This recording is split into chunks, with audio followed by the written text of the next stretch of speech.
नमस्कार. आपल्या सर्वांचं आपल्या या नवीन शोमध्ये स्वागत आहे, ज्याचं नाव आहे लेट्स मीट. आज आपल्यासोबत नाशिकचा युवा गायक सागर कुलकर्णी दादा उपलब्ध आहे आणि आज आपण त्याच्याशी गप्पा मारू आणि त्याचं मत जाणून घेऊ शास्त्रीय संगीताबद्दल. परत रियाज कसा आहे, रियाजाचा प्रश्न मी बऱ्याच तज्ज्ञांना विचारलेला आहे, पण प्रत्येकाचं मत वेगवेगळं असतं. तर आज आपण सागर दादाकडनं पण जाणून घेऊया आणि आता आपण मुलाखतीकडे वळूया.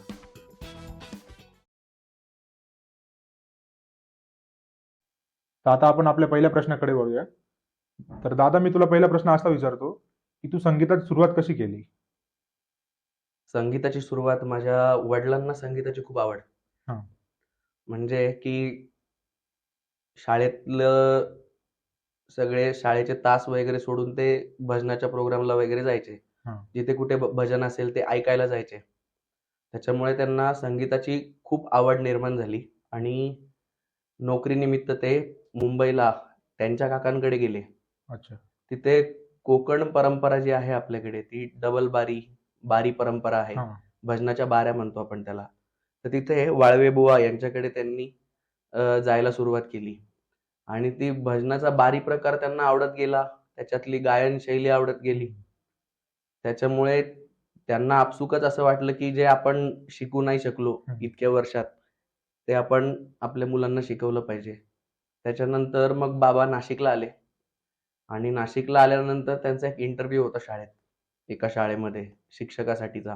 हां. ते करून येत असताना रुंगटा हायस्कूल जी आहे, तिथून येत असताना त्यांनी एका दुकानामध्ये माझे गुरुजी, ज्यांच्याकडे मी गेली 20 वर्ष संगीत शिकतोय, पंडित शंकरराव वैरागकर हां. यांच्या भजनाची एक कॅसेट तिथे होती. बरोबर. तर बाबांनी ती कॅसेट विकत घेतली आणि घरी आले आणि ती कॅसेट ऐकल्यानंतर बाबा त्यांच्या गाण्याच्या प्रेमात पडले अच्छा. आणि मी पण शिकेन आणि माझ्या मुलाला पण शिकवेन, तर यांच्याचकडे शिकवेन. तर अशा याच्यामध्ये त्यांनी आप्पांचा, म्हणजे वैरागकर गुरुजी आमचे, त्यांना आम्ही सगळे आप्पा म्हणतो. हां. तर आप्पांचा त्यांनी शोध प्रयत्न घेण्याची केला. मोहीम सुरू केली आणि त्यांना फायनली आप्पा सापडले. हां. आणि मग त्याच्यानंतर बाबांकडे मी काही वर्ष बेसिक शिकलो, म्हणजे सारेगमपधनिसा, अलंकार, काही म्हणजे पहिल्या परीक्षेचे राग असतात, भूप, दुर्गा, वृंदावनी सारंग, बिंपलास, भाग्यश्री, हे मी बाबांकडे शिकलो. आणि असं असतं की मला म्हणजे तेव्हा कळायचं नाही, पण आता कळतं की प्रचंड तळमळ होती त्यांना संगीताविषयी, प्रचंड तळमळ. त्याच्यामुळे ते लहानपणापासून नकळतपणे संस्कार होत गेले. कधी-कधी लहानपणी चिडचिड व्हायची की एवढं काय यांचं संगीत असतं म्हणून. कारण ते आपलं पण खेळायचं वय असतं. मुलं बाहेर लिंगोरच्या वगैरे खेळत असतात आणि आपण घरात बसून पलट्यांचा रियाज करत असतो. तर तिथे कुठेतरी त्या बाल मानसिकतेवरती एक वेगळा परिणाम पण होत असतो. पण तेव्हा ते कळायचं नाही, पण आता ते कळतं की ते किती योग्य होतं. आणि त्याच्यानंतर मग त्यांनी मला आप्पांकडे घेऊन गेले. आप्पांनी पण बाबांना सांगितलं की याच्यात खूप चांगलं पोटेन्शियल आहे, हा खूप चांगल्या पद्धतीने संगीत करू शकतो. अशा पद्धतीने मग आप्पांनी दिलेले प्रत्येक धडे मी व्यवस्थित पूर्णपणे जसं शिकवतील त्या पद्धतीने मी त्यांना ते परत पुढच्या वेळी आल्यानंतर करून दाखवत असे. त्याच्यामुळे त्यांचा एक माझ्यावर विश्वास आणि प्रेम होत गेलं आणि मग ते इतकं जुळत गेलं की आज 20 वर्ष झाले मी आप्पांकडे म्हणजे अखंडपणे त्यांच्याकडे तालीम घेतोय मी. अशा पद्धतीने संगीताची पूर्ण माझं सुरुवात झाली. तर मग याच्यामध्ये जर आपण असा विचार केला जाता, तर तुला वातावरण निर्मिती लहानपणापासूनच मिळाली. म्हणजे ते वडिलांनीच वातावरण निर्मिती करून दिली. पण आता हल्ली कसं होतं की गुरु शिष्य परंपरा होती पूर्वी. तर मग तेव्हा कसं गुरुच्या घरी राहून, गुरु जे आपले असायचे त्यांच्या घरी राहून सर्व शिष्य ते शिकायचे किंवा त्यांच्यासोबतच ते पूर्ण वेळ घालवायचे. तर मग तू कसं केलं? गुरु शिष्य परंपरेबद्दल जर तू सांगशील. काय आहे की ज्या गुरु शिष्य परंपरा, गुरुकुल पद्धती बद्दल आपण पूर्वी ऐकलेलं आहे, तर काळानुरूप ते तसं तितकंसं राहिलं नाही. कारण जागेची अडचण निर्माण व्हायला लागली, सगळ्या गोष्टी व्हायला लागल्या. पण त्याच्यातनं मार्ग काढणं हा एक सोपा उपाय असतो. तर मी आप्पांकडे जसं शिकायला लागलो तसं की पेपर मेथड नाही, की आला, बंदिश दिली, ही गाऊन दाखवली, घरी जा, बसव, ये. तसं नाही. प्रत्येक रागाची स्टाईल, कसा गातोय, कसा सा लावतोय, कुठल्या रागाचा षड्ज कसा लावतोय, कुठल्या रागाचा, म्हणजे थोडक्यात की गुरुच्या सहवासातनं ज्या सांगीतिक गोष्टी उलगडतात मला वाटतं त्या कुठल्याही पेपर वर्कनी किंवा तसल्या एज्युकेशन सिस्टीमनी म्युझिक शिकवलं नाही नाही जाऊ शकत. बरोबर. त्याच्यामुळे मला खूप अभिमान वाटतो की मी माझ्या गुरुजींकडे अशा पद्धतीने शिकलो की जिथे मला त्यांच्या सहवासात राहून सुरांवर प्रेम करायला त्यांनी शिकवलं, की कशा पद्धतीने सूर बघितले गेले पाहिजे, कशा पद्धतीने सुरांचा रियाज केला पाहिजे. फक्त सूरच नाही तर आप्पांकडे, आता तुम्हाला माहिती आहे आप्पांचं, हो. आप्पांकडे आध्यात्मिक शिक्षण पण भरपूर मिळतं. कला क्षेत्रात वावरताना काय काळजी घ्यायची, कसं राहायचं, कसं बोलायचं, उठक बैठक कशी असली पाहिजे, तमीज, हा सगळ्यात मोठा विषय मला आप्पांकडनं शिकायला मिळाला. म्हणजे फक्त संगीत क्षेत्रातलंच नाही तर पूर्ण आपल्या आयुष्यात आपण कसं पाहिजे, कशा प्रकारे आणि जगायला आवर्जून पाहिजे. सांगावंसं वाटतं की आप्पांची मुलगी सौ गायत्री वैरागकर जोशी आणि ताईचे मिस्टर म्हणजे आमचे दादा अजिंक्य दादा, यांच्याकडनं पण मला सांगीतिक संस्कारांबाबतीत खूप गोष्टी कळत गेल्या. मी ताईसोबत हार्मोनियमची साथ करत असताना की कसं वागावं, कसं बोलावं, कोणाशी बोलावं, कोणाशी बोलू नये, कोणामध्ये असताना किती बोलावं, या गोष्टी सुरुवातीला मी पण चुकायचो. कारण लहान होतो, घरात अशी काही कुठल्या पद्धतीची पार्श्वभूमी नाही, त्याच्यामुळे नकळत आपल्याकडनं चुका होतात. बोललं जातं काही वेळेस. पण अतिशय हक्कानी आणि स्वतःचा लहान भाऊ समजून मला गायत्रीताई नेहमी त्या बाबतीत मार्गदर्शन करत असायची. आणि त्याचा फायदा मला आज जेव्हा मी पूर्ण वेळ संगीतात काम करतोय तेव्हा मला त्याचा फायदा होतोय. आणि ते मला असं वाटतं की ते संस्कार माझ्यासाठी आयुष्यभर पुरणारे आहेत. त्याच्यामुळे मी गायत्रीताई आणि अजिंक्य दादाचे पण मनापासून धन्यवाद नेहमी देत असतो की तुम्ही मला अशा वेळात त्या गोष्टी शिकवल्या की ज्याची मला खरंच नितांत गरज होती. आणि आजकालच्या पिढीमध्ये म्हणजे आमच्या पिढीमध्ये ह्या गोष्टी कुठेतरी कमी पण झालेल्या बघायला मिळतात. तर अशा पद्धतीचं जर मार्गदर्शन प्रत्येकाला असेल, हक्कानी सांगणारं आणि जे स्वतः म्युझिकली खूप म्हणजे चांगले म्युझिशियन्स आहेत, अशांकडनं जेव्हा तुम्हाला ओव्हरऑल मार्गदर्शन मिळतं, फक्त संगीतच नाही तर पण ह्या फील्डमध्ये पडल्यानंतर अजून काय काय तुम्हाला सांभाळायला लागतं, या सगळ्या गोष्टी मला गायत्रीताई, अजिंक्य दादा आणि ऑफकोर्स आप्पांकडनं तर प्रत्येक प्रवासात मिळत असतात. म्हणजे इथून जर उस्मानाबाद पर्यंत गेलो तर अहमदनगर पर्यंत सांगीतिक चर्चा, तिथून पुढे क्षेत्रात कसं वागायचं, कसं बोलायचं, किंवा कुठल्या कलाकारांनी त्यांच्या आयुष्यात कसं कसं स्ट्रगल केलंय, असेच प्रवास लहानपणापासून आप्पांचे माझे होत गेले. त्याच्यामुळे गुरुच्या सहवासाशिवाय संगीत शिकलं नाही जाऊ शकत ह्या मताचाच मी आज आहे. कारण जर तुम्हाला त्या दृष्टीने संगीत क्षेत्रात जर काम करायचं असेल तर कुठल्याही तुम्हाला गुरुचा सहवास आवश्यकच, अत्यावश्यक आहे असं मी समजतो. तर मग दादा, आता तू बोलला की आप्पा जेव्हा तुला शिकवत होते तर ऑन पेपर असं नव्हतं की बंदिश दिली आणि झालं. पण मग आता जर कॉलेजेसमध्ये आपण बघितलं तर कॉलेजेसमध्ये सध्या तेच चालू आहे की बंदिश देतात, पोर्शन एक पॅटर्न त्यांनी बनवून ठेवलेला आहे. त्याबद्दल तुझं काय मत आहे? माझं असं प्रामाणिक मत आहे की बदलत्या काळानुसार ती एक केलेली सोय जरूर आहे, पण तितकंसं ते काम करणारं नाही जितकं गुरु शिष्य परंपरेमध्ये समोर बसून तंबोरे हातात घेऊन गुरु सांगतो की अशा पद्धतीने तू सूर लाव, अशा पद्धतीने सुरांवर जायचं, कुठल्या रागाचं स्वरस्थान काय, सौंदर्य स्थळ काय, हे जे गुरु समोर बसून त्याच्या रियाजातनं किंवा त्यांच्या गाण्यातनं आपल्याला समजून सांगू शकतो, त्या गोष्टी आपण ऑन पेपर कधीही शिकू शकत नाही. बरोबर. कारण मींड ही तुम्ही फक्त त्याचं चिन्ह तुम्ही लिहू शकता, मेंढेचं, पण त्या मेंढेची स्ट्रेंथ किती असावी, म्हणजे किती पद्धतीने ती मेंढ खेचलेली असावी किंवा किती त्याची स्पीड असावी, हे तुम्हाला एका विद्वान गुरुच्या समोर बसूनच कळतं. काही राग असे की त्यांच्यात 1 सेकंद जरी जास्त थांबलं तरी त्या रागाचा पूर्ण नकाशा बदलतो आणि समप्राकृतिक दुसरा राग निर्माण होतो. बरोबर. म्हणजे एकासारखेच असणारे 2 राग, त्याच्यापैकी कुठल्याही एखाद्या रागाचा जर कुठला पण म्हणजे गरजेचा नसलेला एखादा सूर जर आपण जास्त वेळ लावला, 1 सेकंद जरी, तरी त्या रागाचं पूर्ण स्ट्रक्चर चेंज होऊन तो दुसऱ्या रागाचा भास निर्माण करतो.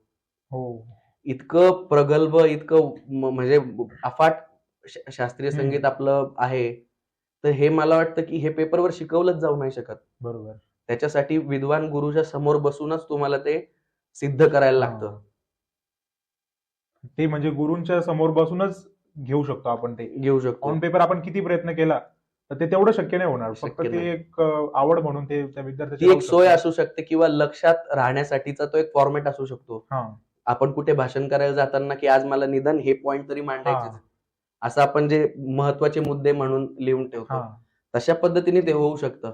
बरोबर, कारण शेवटी आपण काय गातोय ते आपल्याला लिपिबद्ध पण करता यायला पाहिजे. करता यायला पाहिजे. असा एक परीक्षा पद्धतीचा पण एक भाग आहे. त्याच्यामुळे ती गोष्ट अगदीच नाकारता येणार नाही की ते चुकीचं आहे. पण परफॉर्मर म्हणून शिकताना तुम्हाला गुरु समोर बसूनच ते करायला लागतं. बरोबर. दादा तुझा शास्त्रीय संगीतात पण अभ्यास खूप चांगला आहे. आता तू हे मिंडचं पण एकदम बारीक सारीक गोष्ट सांगतोय. हो. तर मला तुला असं विचारायचंय की युथ जर आता बघितलं तुझ्या एजचे म्हणा किंवा माझ्या एजचे पण जरी असतील तर वेस्टर्न कडे सध्या जास्त कल जातोय मुलांचा. तर मग तुला कधी असं वाटलं नाही का आपण पण वेस्टर्न साठी कधी ट्राय करावा किंवा मग कधी असं तू गेला नाही का वेस्टर्न साठी? नाही, म्हणजे ह्या प्रश्नाच्या बाबतीत माझं उत्तर असं आहे की म्युझिक कुठलंच वाईट नाहीये. सगळ्या पद्धतीचे संगीत हे अतिशय म्हणजे मनाला शांतता देणारे आणि खूप अप्रतिम पद्धतीने, म्हणजे ते तुम्हाला रिलॅक्संट म्हणून खूप चांगल्या पद्धतीने काम करतात. पण कसं आहे, प्रत्येकाची आवड निवड आणि प्रत्येक संस्कृतीचा एक भाग असतो. तसं आपण भारतात जन्माला आलोय, त्याच्यामुळे हिंदुस्थानी शास्त्रीय संगीत हाच आपला प्रमुख पाया असल्यामुळे मला लहानपणापासून त्याचीच एक आवड निर्माण होत गेली आणि त्याच एका गोष्टीकडे बघत होतो. त्याच्यामुळे इतर गोष्टीची आवड तितकीशी निर्माण नाही झाली. मी पण आज वेस्टर्न म्युझिक प्रचंड ऐकतो, कारण त्याच्यामध्ये केलेलं ओपन थ्रोट, म्हणजे ओपन थ्रोट जे कामं केलेली आहेत गायकांनी, ते नंतर ड्रमर्सनी तिथे जे लयचं काम केलेलं आहे, अगदी सूक्ष्म लयचं काम ड्रमर्सनी वेस्टर्न म्युझिक मध्ये केलंय. म्हणजे की कुठलंच म्युझिक हे कमी नाहीये. जो आपल्याकडे मूर्छना पार्ट आहे, मूर्छना शास्त्रीय संगीतात जो आहे, तिथे सिमिलर मायनर हे कॉर्ड्स आहेत. म्हणजे असे वेगवेगळे प्रकारचे कॉर्ड्सचे जे प्रकार आहेत, ते त्याच्या जागी योग्य प्रकार आहेत, ते त्याच्या जागी योग्य तर आहेत 100%. आणि कुठल्याही पद्धतीचं संगीत मुलं शिकतायत, हा जास्त एक चांगला महत्वाचा मुद्दा आहे. पण याच्यामध्ये म्हणजे रियालिटी शोजनी पण मुलांना संगीत शिकण्याला चांगल्या पद्धतीने प्रोत्साहन दिलं आहे. म्हणजे प्रत्येक वेळेस रियालिटी शोला नावच ठेवायचे असं पण नाहीये की मुलांना जी गाणी सुरुवातीला माहिती नव्हती, म्हणजे अगदी जुने, आपण जन्माला यायच्या आधी 40-40 वर्ष जी गाणी तयार झालेली आहेत. उदाहरणार्थ सांगायचं झालं तर म्हणजे संगीत क्षेत्रातली दैवत आहे ती हृदयनाथ मंगेशकर, आशा भोसले, लता मंगेशकर, अनुराधा पौडवाल, अनेक लोक आहेत, अनेक म्हणजे कोणाकोणाचे नाव घेणार. अशा लोकांनी आजच्या 40-50 वर्षापूर्वी जेव्हा टेक्नॉलॉजीचा काही फायदा आपण घेऊ शकत नव्हतो, अशा काळात जी कामं केली ती आज बसवताना लिटरली अर्धा पाऊण तास ते कॉर्ड्स ते शोधायला लागतं. हे काम माध्यम नसताना जेव्हा त्या कलाकारांनी केले, तर ती गाणी जेव्हा सारेगमप किंवा इतर रियालिटी शो मध्ये मुलं गातात, तेव्हा लोकांपर्यंत, आमच्यासारख्या वयातल्या मुलांच्या पर्यंत आजच्या 40 वर्षाच्या पूर्वीची गाणी पोहोचवण्यामध्ये त्या लोकांचा पण खूप मोठा हातखंडा आहे. त्याच्यामुळे ते चुकीचं नाहीये.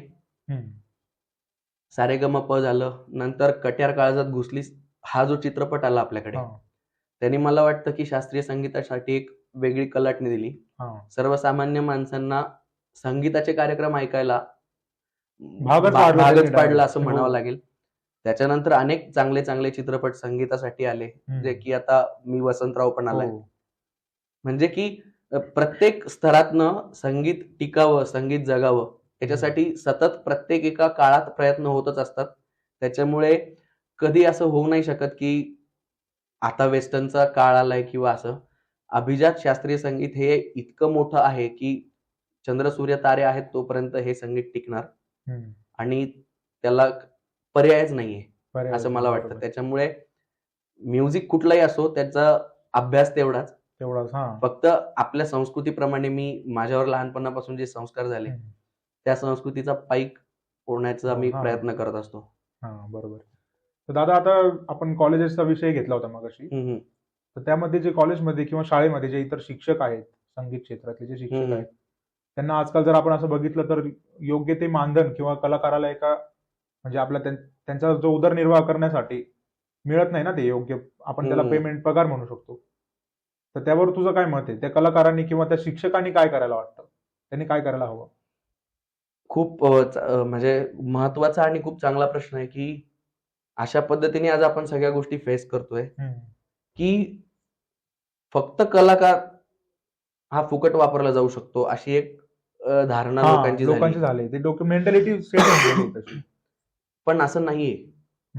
कलाकार त्याच्या साधनेतनं प्रचंड मेहनत करत असतो आणि ती त्याची इन्व्हेस्टमेंट असते.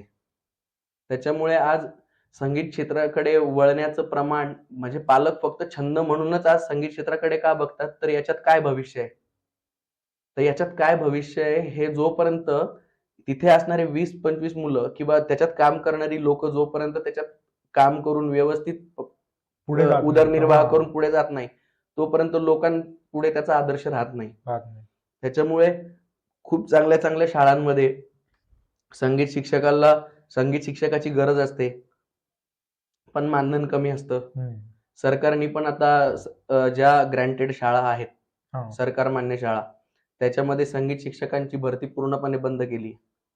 बरोबर. आणि आम्ही ज्या काळात शिकलो म्हणजे आता 10-12 वर्षापूर्वी आणि त्याच्या 10 वर्षापूर्वी आम्ही शाळेत होतो, म्हणजे 1ली पासून तर 10वी पर्यंत, म्हणजे आमची जी सांस्कृतिक जडणघडण झाली मुळात तीच अशा प्रकारच्या वातावरणामुळे झाली की शाळेत संगीत शाळेतली प्रार्थना म्हणजे आमच्या इतनी शक्ती हे परमात्मा जगन्निवासा, ह्या इतक्या अप्रतिम प्रार्थना जेव्हा आमच्या शाळेतली 1200 मुलं एका सुरात गायची आणि त्याच्यासाठी आमचे संगीत शिक्षक जूनमध्ये शाळा सुरू झाल्या त्याच्यावरती म्हणजे 1-1 तास रोज प्रॅक्टिस घेणं 2-2 महिने.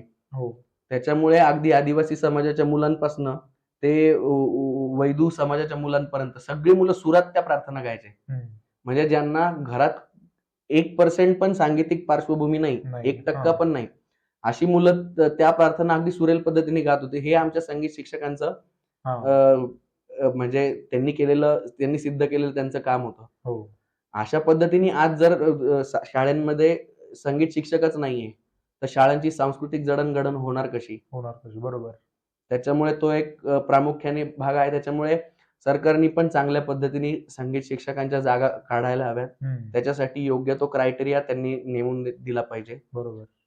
आणि असं जर असेल तर संगीत क्षेत्राकडे वळणाऱ्या मुलांचं प्रमाण पण प्रचंड वाढणार. अदरवाईज मी इंजिनिअरिंग करतो पण मी गातो पण, असं प्रमाण तुम्हाला नेहमीच बघायला मिळणार. कारण की तो इकॉनॉमिकल आणि तुमचं आवड याच्यातला एक ताळमेळ तो साधणं खूप अवघड होतं. बरोबर. एक इन्कम सोर्स जनरेट करण्यासाठी दुसरी कुठली तरी फील्ड शोधायला लागते. त्याच्यामुळे होतं की असं होतंय की खूप चांगलं पोटेन्शियल असणारी मुलं सुद्धा त्या गोष्टीकडे जायला धजावत नाहीयेत. बरोबर. नोकरी करावी लागेल आणि मग उरलेल्या वेळात आपण संगीत करू. तर अशी परिस्थिती आज आहे. त्याच्यासाठी मला असं वाटतं की प्रशासकीय लेवललाच काहीतरी, सरकार लेवलला काहीतरी याच्या बाबतीत ठोस निर्णय व्हायला हवेत आणि मुलांनी पण त्याच्या बाबतीत सजग होऊन आपल्या पालकांना सांगितलं पाहिजे की मला अशा क्षेत्रामध्ये करिअर करायचंय. मुलांनी जर स्वतःहून पालकांना जर सांगितलं तर कदाचित क्वचित काही पालक पण असे असू शकतील की जे मुलांना सुद्धा सपोर्ट करतील. ठीक आहे, त्यांना माहित नसतं या गोष्टींमध्ये की बऱ्याच पालकांचा प्रश्न असतो पुढे काय नाही. काय की संगीत क्षेत्र असं आहे की याच्याबद्दलचं म्हणजे याच्याबद्दल लोकांना फक्त वा छान गाणं चाललंय, छान वाजवतोय, पाहुणे आल्यानंतर गाऊन दाखव रे, आणि मग त्याच्यामध्ये वाह करून घेणं इथपर्यंतच फक्त पालकांना माहितीये. पण ऍक्च्युअली ह्या क्षेत्रात पडल्यानंतर किती बारीक बारीक गोष्टी आहेत, किती गोष्टीतनं तुम्हाला इन्कम होऊ शकतो. तर म्युझिक फील्डमध्ये 30 प्रकारचे करिअर असे आहेत की ज्याच्यामध्ये परफॉर्मिंग सोडून 30 पद्धतीचे करिअर आहेत की ज्याच्यातनं तुम्ही अर्निंग करू शकता. म्युझिक अरेंजर आहे, स्टुडिओ इंजिनियर आहे, अनेक गोष्टी आहेत. पण त्या माहित नसतात, त्यामुळे पालक पण मग विचार करतात की पालक आपल्या चांगल्यासाठीच विचार करतात की आता आपल्या पाल्याचं कसं होणार म्हणून. पण इंजिनिअरिंग बद्दल तर पण माहिती नसतं ना पालकांना. हे तर आहे, पुढे जाऊन जॉब मिळेल, पुढे जाऊन कसं होणार. पण इंजिनिअरिंग कॉलेजला गेल्यानंतर तुम्हाला जे सांगितलं जातं तिथे की ह्या प्रकारचं शिक्षण तुम्ही घेतल्यानंतर पुढे तुम्हाला काय फायदा, तसं मला असं वाटतं की प्रत्येक संगीत क्लासवाल्यांनी किंवा जिथे जिथे म्युझिक शिकवलं जातं त्यांनी पण हे पटवून सांगायला पाहिजे की याच्यात शिक्षण घेतल्यानंतर तुम्हाला काय काय जॉब ऑपॉर्च्युनिटी किंवा कसं तुम्ही पैसे कमवू शकाल. बरोबर. तर मला असं वाटतं की अशा ज्या गोष्टी आहेत ह्या वाढायला पाहिजेत. पालक आणि विद्यार्थ्यांचं चर्चासत्र हे पाहिजे. व्हायला हवं आणि वेगवेगळ्या लोकांकडनं, की माझा क्लास आहे तर माझं चर्चासत्र माझ्या मुलांना नको. बरोबर. कुठला तरी वेगळा एक त्या क्षेत्रातला तज्ञ व्यक्ती येऊन त्यांनी विद्यार्थ्यांना मार्गदर्शन केलं करायला पाहिजे. पाहिजे. बरोबर. आपण या मुद्द्यावरून दादा थोडस आपण रियाजाकडे येऊ, की तू तुझा रियाज कसा करतो, त्याच्याबद्दल काय सांगशील रियाजाबद्दल? मला लहानपणापासून गुरुजींनी एक रियाजाची पद्धत दिली होती, की रियाजाला बसल्यानंतर सुरुवातीला हे करायचं. त्या पद्धतीनुसारच गेलो. म्हणजे गुरुजींनी हे पटवून सांगितलं होतं, की राग गायन करणं किंवा कुठल्याही पद्धतीचं संगीत तुला गाण्यासाठी, जसं आपण मराठी बोलण्यासाठी बाळाला डायरेक्ट संस्कृतांचे सुभाषित नाही शिकवत. अ, ब, क, ड ह्या सगळ्या मुळाक्षरांपासून सुरू करतो. तसे संगीताचे पण मुळाक्षर आहेत. सा रे ग म प ध नि सा, सा नि ध प म ग रे सा. याच्यामध्ये अनेक प्रकारचे पलटे आहेत. म्हणजे अक्षरशः हजारो प्रकारचे पलटे आहेत. त्याचा रियाज गुरुजींनी दिला. ओमकार, आकार, मकार याचा रियाज दिला गुरुजींनी, की तानपुरा लावल्यानंतर त्याच्या एका षडजामध्ये आकार करायचा 15 मिनिटं, 15 मिनिटं ओमकार करायचा, 15 मिनिटं मकार करायचा आणि त्याच्यानंतर मग एक सुराचा रियाज, म्हणजे खर्जाचा रियाज करायचा. खर्जाचा रियाज झाल्यानंतर एक श्वास एक स्वर असा करून 7 सुरांचा रियाज, तोच अवरोही पद्धतीने. त्यानंतर सुरांचाच रियाज मिंड पद्धतीने, म्हणजे जेणेकरून गळ्याला गोलाई येईल.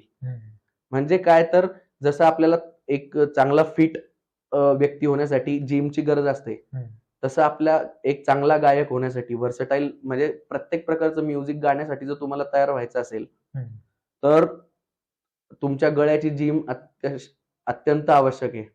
तर ती गळ्याची जिम म्हणजे तुमच्या गुरुनी तुम्हाला नेमून दिलेला रियाज आहे, की अशा पद्धतीने रियाज कर. बरोबर. मग काही दिवस गुरुनी सांगितलेल्या गोष्टीचाच रियाज केल्यानंतर आपल्याला एक गोष्ट उलगडायला लागते, की हा रियाज याच्यामुळे होता. या रियाजाने आपली मींड सुधारली, या रियाजाने आपला गाण्यामध्ये खटका, मुरकी ह्या गोष्टी असतात ते सुधारले, या रियाजाने आपली तान तयार झाली, या रियाजाने आपली सपाट तान तयार होतीये. तर अशा अनेक पद्धती आहेत, की ज्या रियाजातल्या एक्सरसाइज, म्हणजे थोडक्यात सांगायचं झालं तर ही गळ्याची जिम आहे. तर जसं जिमला गेल्यानंतर आपण गेल्या लगेच ते सगळं हेवी काम करत नाही, त्याच्यासाठी एक वॉर्मअप आहे. तसा रियाजाचा पण सुरुवातीला वॉर्मअप असतो, त्याच्यानंतरचा एक काही रियाज असतो आणि शेवटचा पार्ट जो की आम्ही करतो मेरुखंडाचा रियाज, की जो गळ्याला फ्लेक्झिबिलिटी देतो, त्याला मेरुखंड रियाज असं. मेरुखंडाबद्दल थोडस सांगतो. मेरुखंड म्हणजे स्वरांचे विशिष्ट खंडांचे केलेले पलटे, म्हणजे सारे गम, रे ग साम ग रे साम असे काम, सा सा रे ग सा रे ग म रे रे ग सा रे ग सा रे सा रे ग म सा रे सा म ग म ग रे सा. म्हणजे काय तर प्रोबॅबिलिटीज, सारे गम याच्यामध्ये किती गोष्टी होऊ शकतील. आता गुरुजींनी सांगितलं की मेरुखंड कसे सोडवायचे, तर सा नि ध प प ध नि सा या खंडाचा जर मेरुखंड सा नि ध प प ध नि सा प ध प नि ध नि प ध नि सा नि ध प सा प ध प नि प ध नि सा प ध नि प ध नि सा ध ध नि सा ध नि ध सा नि सा नि ध प ध नि सा प ध प सा नि सा. म्हणजे मॅक्सिमम एकही पलटा रिपीट न होता त्या सुरांवरती तुम्ही किती विचार करू शकता, याच्याने तुमची बुद्धी पण वाढते. कारण मला पधनिसामध्ये काम करायचंय, पण एक पण व्हेरिएशन मागच्या व्हेरिएशन सारखं नसलं पाहिजे. बरोबर. आणि ते जास्त अवघड काम असतं. आणि मला असं वाटतं की रियाज हा अशाच पद्धतीने डोळस पद्धतीने होतो. तो ब्लाइंडली नसतो, की दिलाय ना तर जे दिलंय ते करू. तर याच्यानी उपजांग पण वाढत जातं, की डोळे बंद केल्यानंतर सूर दिसायला लागतात, की अशा पद्धतीने आपण करू शकतो. तर बोलताना उपज हा शब्द वापरला, तर बऱ्याचशा लोकांना उपज ही कन्सेप्ट क्लिअर नाहीये, त्याच्याबद्दल थोडंसं सांगतो विस्तृत. बरेचसे उपज म्हणजे जी गोष्ट ठरलेली नाहीये, पण ती तिथे बसल्या बसल्या आपल्याला म्हणजे it is the very spontaneous process. म्हणजे ती खूप स्पॉन्टेनियस प्रोसेस आहे. ती अति साधनेतनं तुम्हाला ती प्राप्त होते. ती शिकवता नाही येत. बरोबर. पण ती सहवासात राहून कळायला लागते, की अशा पद्धतीने समेवर येण्याची पद्धत उपजेमधनं होते आणि ती नॅचरली त्या वेळेला होते. आणि मला असं वाटतं की हीच आपली अभिजात शास्त्रीय संगीताची गंमत आहे, की इथे आपण उपजांगाचा मजा घेऊ शकतो. इथे काही ठरलेलं नाहीये. म्हणजे यमन गायचंय तर पहिल्या आवर्तनात मी असं गाईनच म्हणून असं नाहीये. बांधीव तिथे नाही. बसल्यानंतर जो माहोल जे वातावरण असेल त्याच्यानुसार त्या गायकाच्या प्रतिभेनुसार तो जे करत असतो ते उपजांगच आहे आणि खूप मजा आहे त्याच्यात. म्हणजे ते चुकल्यानंतर पण त्याचा आनंद घेता येतो की कळतं पुढच्या आवर्तनाला कसं यायचंय. इथे हे केल्यामुळे आलो नाही पण पुढच्या आवर्तनाला हे टाळलं तर आपण येऊ शकतो. आणि मला असं वाटतं की याचे संस्कार मला आप्पांकडनं तर झालेच पण आदरणीय पद्मश्री तालयोगी पंडित सुरेशदादा तळवलकर यांच्याकडनं म्हणजे अफाट म्हणजे गुरुजींबद्दल आपण काय बोलणार पण उपजांग जे आहे ते मला वाटतं की विलक्षण पद्धतीने त्यांच्याकडे बघूनच ते आपल्याला फील करता येतं.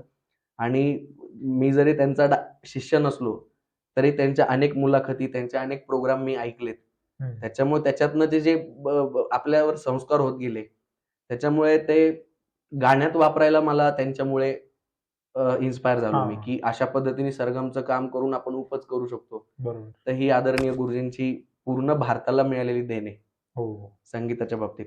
त्याच्यामुळे उपजांग आलं की मला नॅचरली मला त्यांचा एक चेहरा डोळ्यासमोर असतो कारण ते जे काही तिथे बसल्यानंतर त्यांच्या हातून होतं ते निव्वळ म्हणजे आपण फक्त आनंद घेऊ शकतो निशब्द बाकी काही नाही. बरोबर. तर दादा रियाजाचा आता झाला मुद्दा. आता आपण कार्यक्रमाच्या वेळेस येऊ. तू जेव्हा लाईव्ह प्रोग्राम करतो तर तुला एक साथ संगत म्हणून हार्मोनियम किंवा तबला वादकाकडनं काय अपेक्षा असते? साथ संगत हा अतिशय महत्वाचा मुद्दा मानला जातो की एक मैफिल करताना आतापर्यंत असंच झालंय की प्रोग्राम कोणाचा तर सागर कुलकर्णीचा म्हणजे मी फक्त लीड गायक त्याच्यात हायलाइट होतो. आजही बऱ्याचशा प्रोग्रामच्या पत्रिकेमध्ये साथीदारांची नावं नसतात. तर कुठेतरी ह्या गोष्टीची खंत तर वाटतेच की याच्यानी होतं असं काय की जे साथीदार आहेत ते त्यांचं साथीदार म्हणून करिअर करायला कुठेतरी मागे पुढे त्यांना की आपल्याला गायकाला मिळतो तसा मान मिळतो की नाही किंवा मिळत नाही. ही एक गोष्ट तर त्याच्यात मला जाणवते. दुसरी महत्वाची गोष्ट अशी की तबला साथीदार असो किंवा हार्मोनियम साथीदार, मी सध्या हार्मोनियम साथीच्या बाबतीत बोलतो की एक उत्तम हार्मोनियम वादक होण्यासाठी हार्मोनियम साथ संगत करण्यासाठी तुम्हाला तुमच्या गुरुकडे शिकून झाल्यानंतर वेगवेगळ्या गायकांकडे जाऊन त्यांच्या साथीला बसूनच ते अंग तयार होतं.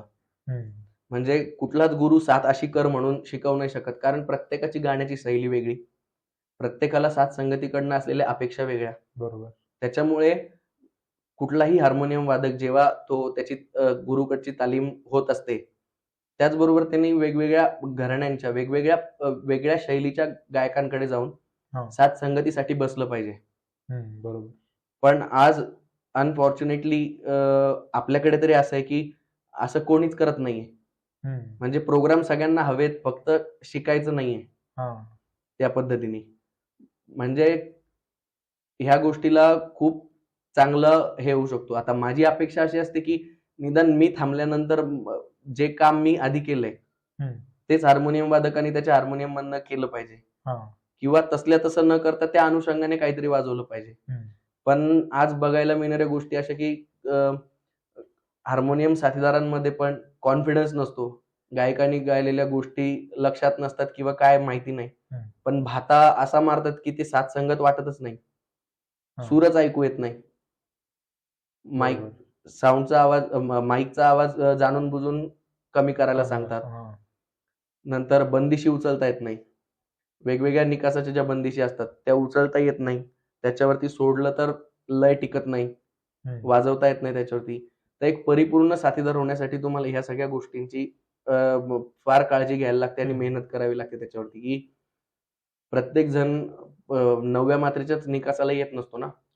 निदान गायकाची 1.5 तासाची मैफिल आहे, त्याला 5 मिनिटं आराम म्हणून जर त्यांनी तुम्हाला वाजवायला सोडलं तर तुम्हाला एक आवर्तन तरी पूर्ण करून व्यवस्थित समेवर येता आलं पाहिजे. हे एक चांगल्या साथीदाराचं लक्षण आहे. तर ते करण्यासाठी तुम्हाला तशा पद्धतीच्या वेगवेगळ्या पद्धतीच्या गायकांकडे जाऊन तुम्हाला रियाजाला बसायला लागेल, अनुभव घ्यावा लागेल आणि याच्यातनं साथ संगतीचा अंग उलगडत जातं. तबला साथीदारासाठी पण मी जास्त कारण खूप चांगल्या लोकांनी त्याच्यामध्ये खूप चांगले विश्लेषण केली. पण असं वाटतं की तबला साथ संगतीसाठी पण हे सेम आहे, हा. की मी जो राग गातोय तो कुठल्या प्रॉपर्टीचा आहे आणि साथ संगतीमध्ये तुम्ही भरणारी अक्षरं ही कुठल्या कशी आहेत. तर तो एक विचार तबला साथीदारांनी केला पाहिजे, की माझ्या बंदिशीचं अगदी करुणेकडे चाललंय आणि यांचं धीरे धीरे धीरे धीरे तिरकिटचं काम चाललंय. तर ते कुठेतरी मिसमॅच होतं. तर त्या प्रवाहाकडे घेऊन जाण्यासाठी खूप चांगल्या चांगल्या लोकांनी साथ संगतीसाठी कामं केलीत. त्यांच्या साथ संगती ऐकल्या पाहिजे. प्लस अजून की म्हणजे गायक लोक आर्टिस्टला सांगायला तयार पण असतात, की हे सुधारणा तुमच्यात कर. पण ते सांगितल्यानंतर पुढच्या वेळेसपासून त्यांच्याकडे ती लोक जातच नाही. म्हणजे इगो प्रॉब्लेम पण कुठेतरी, की हे कसं काय मला सांगतात म्हणून. अशा गोष्टी एक आहेत, पण खूप चांगले चांगले साथीदार पण आता नाशिकमध्ये तयार होत आहेत. त्याच्यामुळे तो पण एक खूप आनंद आहे, की चांगलं काम आज नाशिकमध्ये पण होत आहे. आणि दादा, तू आता हार्मोनियमचं गायनाच्या साथीला सांगितलं, तू स्वतः पण ताल वाद्यांसोबत पण साथ संगत केली. त्याच्यासाठी लयवर खूप प्रभुत्व पाहिजे. त्याबद्दल तू काय सांगशील? एखादा जर हार्मोनियम वादक आहे, त्याला त्याच्या लयवर प्रभुत्व करायचंय, तर ते मिळवण्यासाठी त्यांनी कसा रियाज करावा? ऍक्च्युली नगमा हा फार मोठा विषय आहे. तर तो तुम्हाला एखाद्या तबला वादकाकडे जाऊन तो शिकायला लागतो. म्हणजे फक्त तुम्हाला तुमचा गुरुच सगळ्या गोष्टी शिकवू नाही शकत. तर लेहरा वाजवण्यासाठी तुम्ही एक चांगले विद्वान तबला गुरुकडे जाऊ शकता. त्यांच्याकडे लेहराची साथ संगत सारखी सारखी करून करून तुम्हाला त्यांच्या त्या कायद्यांची, पेशकाराचे वजन कळतील आणि त्याच्यानुसार तुम्ही तुमची लय टिकवू शकता. सुरुवातीला खूप त्रास होतो, भयंकर त्रास होतो. म्हणजे मी माझ्या आयुष्यात लेहरा शिकलो तो पंडित जयंत नाईक गुरुजींमुळे.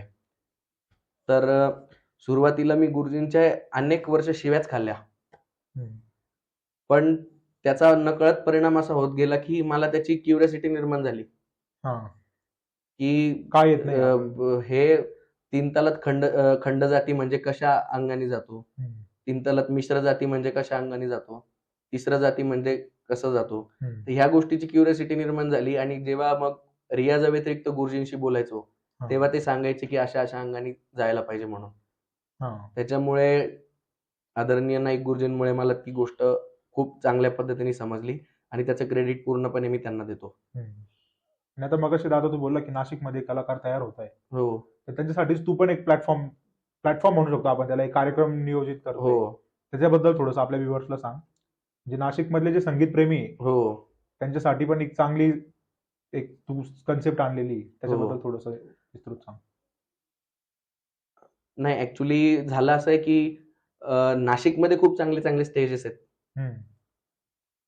तयार, पण नाशिक रोड भागामध्ये विशिष्टच 1-2 लोकच कोणीतरी प्रोग्राम करतात.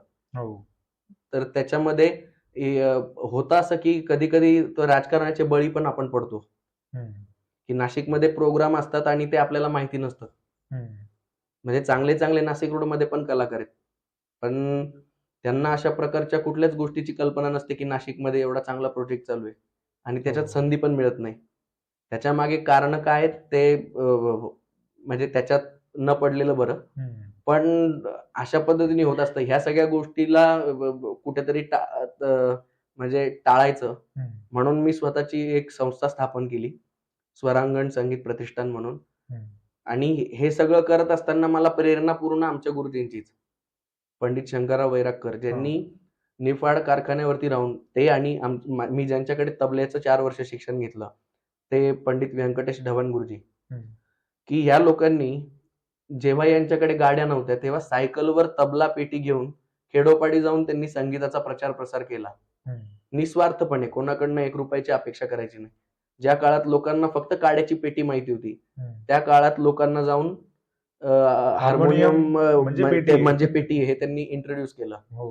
म्हणजे ह्या विभूतींनी इतकं काम केलंय, माध्यम नसताना एवढं काम केलं, साधनं नसताना एवढं काम केलं, की आपण आजकाल आपल्याकडे एक दिवस गाडी नसली तर आपण प्रोग्राम कॅन्सल करतो, की नाही आज नाही जमणार, मला गाडी नाही. माझ्या गुरुजींनी आणि ढवण गुरुजींनी टू व्हीलर वरती, ज्या काळी आजच्या सारख्या इलेक्ट्रिक गाड्या नव्हत्या, त्यावेळी लातूर, उस्मानाबाद सारख्या शहरांमध्ये नाशिकवरनं जाऊन टू व्हीलर वरती प्रोग्राम केले, ते पण साहित्य स्वतःच. तर एवढी मेहनत करणाऱ्या या गुरुजींकडनं आम्हाला ह्या सतत नेहमी प्रेरणा मिळायच्या. आणि त्या प्रेरणेमधूनच मी स्वरांगणची निर्मिती केली, जे की पूर्णपणे प्युअरली फक्त संगीताची सेवा करायची म्हणून केलंय. आमच्यासारखे जे नवोदित कलाकार आहेत त्यांना संधी मिळाली पाहिजे आणि एक सांगीतिक कुठेतरी गेट टुगेदर झालं पाहिजे, कलाकार भेटले पाहिजे, त्यांच्यामध्ये चर्चा झाल्या पाहिजे, एक खेळीमेळीचं वातावरण असलं पाहिजे. या निर्मळ उद्देशातूनच संस्थेची निर्मिती झाली. आणि आता सांगायला आनंद होतो की संस्थेची निर्मिती व्हायच्या आधी याच्यात आपण 2017 पासून काम करतोय. अच्छा. म्हणजे एक चांगले चांगले कलाकार आमच्याकडे घरी येऊन म्हणजे त्यांनी त्यांचं सादरीकरण केलंय. त्याच्यामध्ये श्री पांडुरंग पवार, अजिंक्य जोशी, गायत्री जोशी, नंतर अरविंद कुमार आझाद, खूप चांगल्या चांगल्या कलाकारांनी, रोहित दादा मुजुमदार, नंतर अशा अनेक कलाकारांनी घरी येऊन म्हणजे आम्हाला कला सादर म्हणजे आमचं भाग्य की ते आमच्या घरी आले. तर असे अनेक कलाकार आमच्याकडे आले आणि फक्त प्रेमापोटी. त्याच्यामुळे ह्याची सुरुवात तेव्हापासूनच झाली होती. पण आता 2022 पासनं आम्ही ऍक्च्युअल याच्यावरती काम करायला सुरुवात केली की कसं असलं पाहिजे. तर आम्ही आता खेडोपाडी जाऊन संगीताचा प्रचार प्रसार करतोय प्रोग्रामच्या माध्यमातून. आदिवासी पाड्यांवरती जाऊन आम्ही प्रोग्राम करतोय आणि कुठल्याही पद्धतीचं मानधन आम्ही आदिवासी पाड्यांवरती घेत नाहीये. प्लस तिथे ज्या मुलांना संगीत शिकण्याची इच्छा आहे त्यांना साहित्य आणि शिकवण्याची जबाबदारी संस्था स्वतः स्वीकारतीये. आणि संस्थेमध्ये पण खूप चांगले चांगले सदस्य काम करतायत, जे की अतिशय दानशूर पद्धतीने त्यांनी आम्हाला मदत केलेली आहे. तर असे म्हणजे एकूण काय तर आपला संकल्प जर चांगला असेल तर आपल्याला सगळ्या बाजूंनी मदत परमेश्वर करतो. त्याच्यामुळे मला संस्थेसाठी आज खूप चांगल्या पद्धतीने सहकार्य या सगळ्याच लोकांकडनं होतंय. म्हणजे आता कोणाचं नाव घेण्यापेक्षा की स्वरांगण हा जो परिवार झालाय हा कुठल्या एका सागर कुलकर्णीमुळे नाहीये. तर तो जो एक संगीताचा विचार आमच्या गुरुजींनी आमच्या प्रत्येकाच्या मनामध्ये दिलाय, त्याला कुठेतरी पुढे न्यायचं आणि त्याचं एक मूर्त स्वरूप काहीतरी असलं पाहिजे या विचारातनं आम्ही सगळे एकत्र झालो. आणि आज आनंद वाटतो की प्रत्येक महिन्याला आम्ही आमच्या प्रत्येकाच्या विद्यार्थ्यांचं सादरीकरण लक्ष्मीनारायण मंदिरात करतो, तपोवनामध्ये. जिथे म्हणजे सुरुवातीला आम्हाला फोन करून बोलवायला लागायचं लोकांना की आज आम्ही इथे सादरीकरण करतोय, तुम्ही ऐकायला या. आता लोक आम्हाला फोन करतात का या महिन्यात तुम्ही लक्ष्मीनारायण मंदिरात घेतलं नाही का. 150-200 लोक फक्त शास्त्रीय संगीत ऐकण्यासाठी आता जमा होत आहेत आणि ते पण विद्यार्थ्यांचं ऐकायला जमा होत आहेत. तर हे स्वरांगणचं यश आहे असं मला वाटतं. त्याच्यानंतर आम्ही तिथे सहभोजनाचा पण आनंद घेतो. म्हणजे थोडक्यात काय तर ह्या सगळ्या गोष्टींनी एक आपलं बॉन्डिंग वाढत असतं एकमेकांमधलं. आणि याच्यात फक्त माझेच विद्यार्थी करतात का तर नाही, सुमित्रा पाटोळे म्हणून आहेत ज्या जेल रोडला खूप चांगल्या पद्धतीने क्लासचं काम करतायत, म्हणजे विद्यार्थी शिकवतात त्या. सुरेखा शिंदे आहेत, सौंदाने सर आहेत, म्हणजे अनेक चांगले गुरु आहेत आमचे. ओंकार दादा वैरागकर, म्हणजे चांगले चांगले जे गुरु आहेत.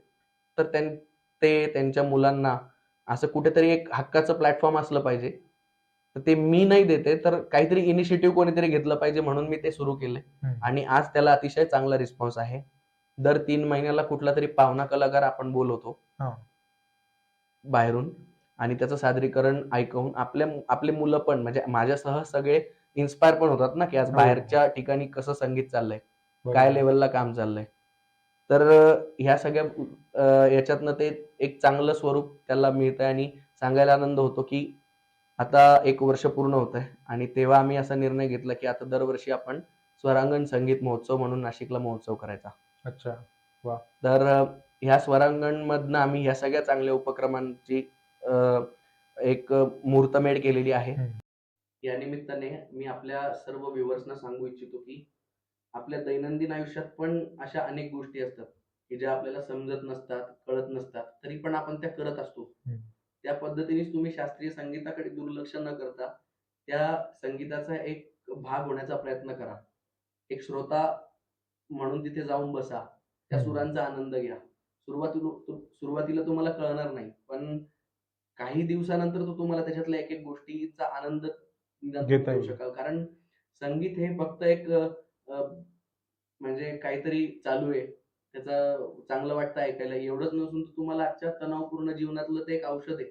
हो, तुमचे बरोबर. म्हणजे स्ट्रेसफुल लाईफ मध्ये जे हार्मोनल इम्बॅलन्स आहे हम्म. ते बॅलन्स करण्यासाठीचं औषध महत्वाचं काय तर संगीत आहे. हो, आजकाल हे म्युझिक थेरपी मध्ये सुद्धा म्युझिक प्रूव्ह केलेलं थेरपीमध्ये आज हा सगळा उपयोग होतोय आणि आहे. हो. आमचा एक गुरुबंधू डॉक्टर संतोष बोराडे याच्यावरती खूप प्रोडक्टिव्ह आणि चांगलं काम करतोय. अच्छा. तर असं अनेक चांगल्या चांगल्या गोष्टी आहेत की संगीतामुळे त्याचा तुम्हाला झाला तर फायदाच होऊ शकतो. त्याचा तोटा काही नाहीये. फक्त तुम्ही निदान पुढाकार घेऊन ते ऐकण्यासाठी म्हणून तर जा. हा, तर बरोबर. मी सगळ्या सर्वसामान्यांना आणि तुमच्या पण व्ह्युअर्सला हीच विनंती करतो की कळत नाही, समजत नाही, सारखं कारण देण्यापेक्षा आता कुठेतरी पुढाकार घेऊन तुम्ही त्याचा एक भाग बनण्याचा प्रयत्न करा. बरोबर. शेवटी ही फक्त आपल्या भारताला मिळालेली संस्कृती आहे. ती जपण्यासाठी म्हणून तुम्ही याचा भाग होण्यासाठी म्हणून तुम्ही याच्यात काम केलं पाहिजे असं मला वाटतं. आणि जास्त काही कष्ट करायचे नाहीयेत. फक्त ऐकायचं आणि त्याचा आणि असं पण नाही की पेड आहे. बऱ्याच लोकांचं ठीक आहे का तिकीट्स वगैरे असतात, लोक जाणं टाळतात प्रोग्राम्सला.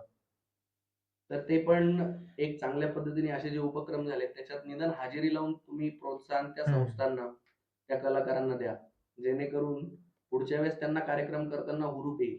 हो, संस्थांची पण एक अपेक्षा असते की श्रोता वर्ग आला पाहिजे. पण आपल्याकडे खूप एवढ्या बाबतीत तर फार उदासीनता वाटते की विशिष्ट संस्थेचे काही लोक तेच त्या प्रोग्रामला असणार. इतरांनी घरात बसून क्रिकेटची मॅच पाहिली तरी चालेल, पण आम्ही प्रोग्रामला जाणार नाही. म्हणजे असं पण चित्र आज संगीत चित्रामध्ये दिसतंय. तर मला असं वाटतं ते कुठेतरी टाळून सगळ्यांनी खेळीमेळीचं वातावरण इथे तयार केलं पाहिजे आणि एक चांगल्या निर्मितीचे घटक आपण व्हायला पाहिजे. तर दादा, एक शेवटचा प्रश्न असा आहे तुझ्यासाठी, तुझे आदर्श कोण आहे संगीत क्षेत्रातले म्हण, किंवा ओव्हरऑल तुझ्या जीवनातले आदर्श कोण आहे? मला या संगीत क्षेत्राची वाट ज्यांनी दाखवली, म्हणजे मला संगीत या शब्दाची ओळख मला ज्यांनी करून दिली, ते माझे बाबा श्री प्रफुल्ल कुलकर्णी. हे माझे या क्षेत्रातले पहिले आदर्श. त्यांच्याचमुळे मला माझ्या आयुष्यात, म्हणजे माझ्या काय पूर्वजन्मीचं पुण्य असेल माहित नाही, पण अशा एका गुरुच्या हाती मला सोपवलं गेलं की जिथून माझी सर्वांगीण तालीम झाली. म्हणजे लहानपणी काय खायचं, काय नाही खायचं, एक चांगला कलाकार घडण्यासाठी काय खुराक असायला पाहिजे, इथपासून तर अगदी संगीत शिकणं, ते व्यायाम काय केला पाहिजे, श्वासासाठीचा काय रियाज असला पाहिजे, काय त्याच्यासाठी केलं पाहिजे, अशा अनेक गोष्टी सांगून, म्हणजे अशा पद्धतीने म्हणजे स्वतःच्या घरी मला जेवायला थांबवून, मला कधी, आम्ही तेव्हा सिन्नरला राहायचो, जायला वेळ झाला तर आज माझ्याचकडे थांब. अच्छा. म्हणजे आईच्या ममतेने मला ज्यांनी शिकवलं ते माझे गुरुजी पंडित शंकरराव वैरागकर. हे माझे आदर्श. की आपणबद्दल म्हणजे सगळे तर बोलतातच, पण माझा त्यांच्या बाबतीतला अनुभव हा फक्त आईसारखा आहे. त्यांनी मला फक्त एक आई म्हणून, मला म्हणजे मुलगा म्हणून त्यांनी एका आईच्या नजरेने मला बघितलं. त्याच्यामुळे 20 वर्ष झाले मला माझे दुसरे आई बाबाच आहेत ते, आप्पा आणि बाई. जेवढं प्रेम माझ्यावर आप्पा करतात तेवढ्याच बाई करतात. आप्पा नसताना जर मी घरी गेलो नाही तर बाईंचं अगदी ते प्रेमाने रुसणं असतं. म्हणजे ह्या सगळ्या गोष्टी ज्या नात्यांमधल्या जे हे ते फक्त गुरुकुल पद्धतीमधनच आपण अनुभवू शकतो. कधी जेव्हा मला आवडणाऱ्या गोष्टी जर त्यांनी केल्या तर मला कधीच खाल्ल्याशिवाय ते पाठवत नाही. अगदी आप्पांसाठी जर सकाळी मी गेलो कधी, म्हणजे मी सुरुवातीला तर पूर्ण सकाळी रियाजाला जायचो, संध्याकाळी पण रियाजाला जायचो, तेव्हा मी अगदी तानपुरा घेऊन हातात रियाज करत असायचो, तर बाई गरम गरम थालीपीठ तिथे द्यायच्या आम्हाला. म्हणजे तेव्हा लाज वाटायची की अहो मी घेतो माझं, पण अगदी इथपर्यंत म्हणजे अगदी घरासारखंच वातावरण त्यांनी मला दिलं. त्याच्यामुळे आप्पा आणि त्यांचा संपूर्ण परिवार, म्हणजे गायत्रीताई, अजिंक्य दादांचं मी मगाशी नाव घेतलं, गायत्रीताई, अजिंक्य दादा, की ज्यांनी मला एक याच्यातलं पुढचं स्वरूप कसं असतं संगीतातलं, त्याच्यातले संस्कार कसे असतात, वागण्या बोलण्याच्या पद्धती, अगदी प्रवासाला जाताना त्यांच्याकडनं पण वेगवेगळ्या कलाकारांचे मतं, किस्से ऐकायचो, ज्याच्यानी एक वेगळे संस्कार स्वतःवरती होत गेले. त्यांचे माझ्यावर खूप जास्त उपकार आहेत आणि ते पण माझे आदर्श आहेत. दिवसातलं 18-19 तास काम करणारी आमची विजयाताई, की एक स्त्री असून किती वेगवेगळ्या प्रकारच्या क्षेत्रांमध्ये तिचं काम चाललंय आणि किती सतत कार्यरत आहे ती. तिला कधी तक्रारचा सूर तिच्याकडे नाहीये. तिचं कधी एनर्जी कमी होत नाही. आणि त्यातनं तिला रोज काहीतरी नवीन करायचं असतं. अशी आमची विजूताई. नंतर असे अनेक लोक, नंतर ज्यांच्याकडनं मी नगमा वाजवायला शिकलो, पंडित जयंत नाईक सर, ते माझे आदर्श. आणि बाकी जर बोलायला गेलं तर संपूर्ण संगीत सृष्टीमध्ये ज्यांनी त्यांचं पूर्ण अखंड काम योगदान केलं, दिलंय. जे तालयोगी पंडित पद्मश्री सुरेश दादा तळवलकर, जाकीर भाई म्हणजे उस्ताद जाकीर हुसेन, ते नंतर राशीद खान. आमच्या पिढीला तर गाण्याची आवड म्हणजे तरुण पिढीमध्ये शास्त्रीय संगीतात जागृत आहे, कारण की राशीद भाईंचं गाणं आहे असं मला वाटतं.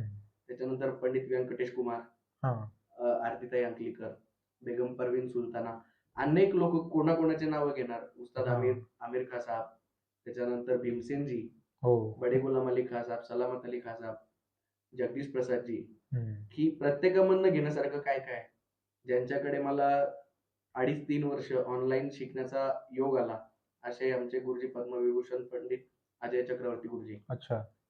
त्यांच्याकडनं अनेक गोष्टी शिकण्यासारख्या, ते एक आदर्श आहेत.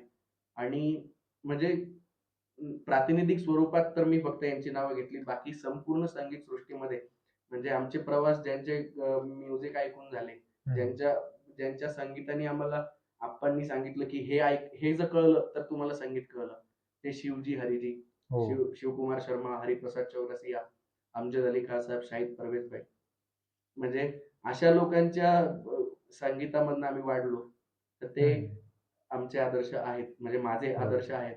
अगदी आप्पांनी म्हणजे की गुरु कसा एखाद्या शिष्यावरती संस्कार करत असतो, तर अगदी वपू काळे, पु ल देशपांडेंपासनं डॉक्टर राजीव दीक्षितांचे लेक्चर्स, तिथपासून तर अगदी लताफत हुसेन खान साहेबांच्या तबला सोलोपासनं अनोखीलाल मिश्रांच्या नादी निन्नापासून तर आत्ताचे तबला वादक पण, म्हणजे आत्ता पण जे चांगलं काम करतायत तबला क्षेत्रामध्ये, त्यांचे तबले, कधी गुरुजी मल्लिकार्जुन मनसूरजींचा आम्हाला बिहागडा ऐकवणार, तर कधी डायरेक्ट नुसरत फतेह अली खान साहेबांच्या रात्रभर कव्वाल्या ऐकवणार. म्हणजे इतकं व्हर्सटाईल म्युझिक जेव्हा तुमच्या कानावर पडतं, तेव्हा तुमची म्हणजे तिथेच अर्धी तालीम झालेली असते. तर अशा अनेक गोष्टी, राजन साजनजींचा दरबारी ऐकवला गुरुजींनी, समोर बसून ऐकवला की बघ कसा एक एक सूर सोडवतात, काय काम करतात. भीमसेनजींच्या षडजाचं नेहमी दाखवतात की असा षडज लागला पाहिजे. तर ह्या अशा गोष्टी आहेत. वसंतरावांच्या गाण्यामध्ये काय नजाकत आहे, काय त्यांच्या गाण्यात काम केलं त्यांनी, सुरांकडे बघण्याचा नजरिया जो अजय चक्रवर्ती गुरुजींचा आहे, तो किती विलक्षण आहे, किती वेगळ्या पद्धतीने रागाकडे बघतात.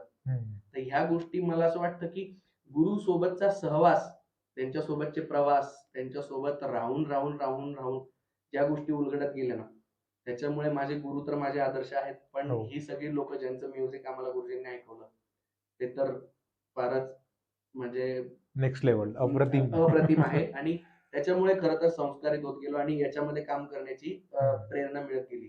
त्याच्यामुळे मला असं वाटतं की ज्या ज्या बुजुर्ग कलाकारांनी, आणि आम्ही तर त्यांना देवच मानतो, ज्यांनी या संगीत क्षेत्रामध्ये काम केलंय, त्यांच्याच काहीतरी पुण्याने आम्ही या संगीताचा फक्त आनंद घेऊ शकतोय. म्हणजे हा आनंद पण आपल्याला घेता येतोय, एवढ्यासाठी पण मी स्वतःला नशीबवान समजतो.